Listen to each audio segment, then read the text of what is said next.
En Zambie, le candidat de l'opposition, Brian Mudubile, s'engage à ne pas persécuter le président sortant, Hakainde Hichilema, s'il est élu, tout en annonçant des initiatives pour les affaires traditionnelles et la jeunesse. Lors d'un rassemblement tenu le 15 juin 2026 à Kabwe, Brian Mudubile a promis de traiter le président sortant, Hakainde Hichilema, comme un homme d'État, lui garantissant sécurité et mission diplomatique.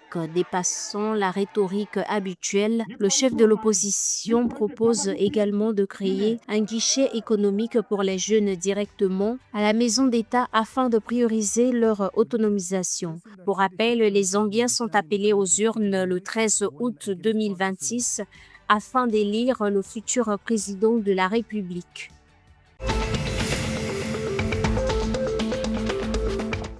Selon la Banque centrale du Mozambique, l'épargne mozambicaine via les dépôts à terme a augmenté en avril 2026 après 2 mois consécutifs de baisse pour atteindre 303 331 millions de métiquets, environ 4,108 millions d'euros, approchant des niveaux records, après un record de 305 871 millions de métiquets en juillet 2025. La tendance reste dynamique, portée par une hausse mensuelle de 2,5% des dépôts, en avril atteignant 511 362 millions de métiquets. Le secteur financier mozambicain s'appuie sur 15 banques commerciales, 12 microbanques et divers organismes de crédit.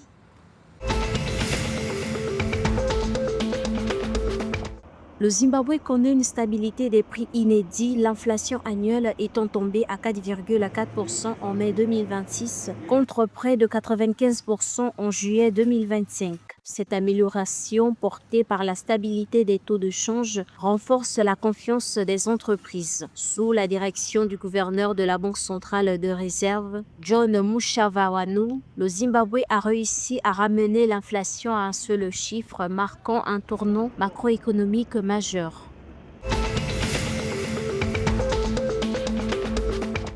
La Namibie a approuvé le 15 juin 2026 son plan national de télécommunications d'urgence élaboré avec l'Union internationale des télécommunications pour renforcer sa résilience face aux catastrophes climatiques. Lors d'Angotique 2026, la ministre des TIC, Emma Theophilus, a souligné que ce cadre permettra de coordonner l'action du gouvernement et des opérateurs afin de garantir l'accès à l'aide pour les populations sinistrées. La ministre Theophilus souligne que cette stratégie offre un cadre de référence idéal. Selon elle, il permettra au gouvernement namibien et aux acteurs du secteur de mettre en place les dispositifs requis pour assurer la sécurité de la population.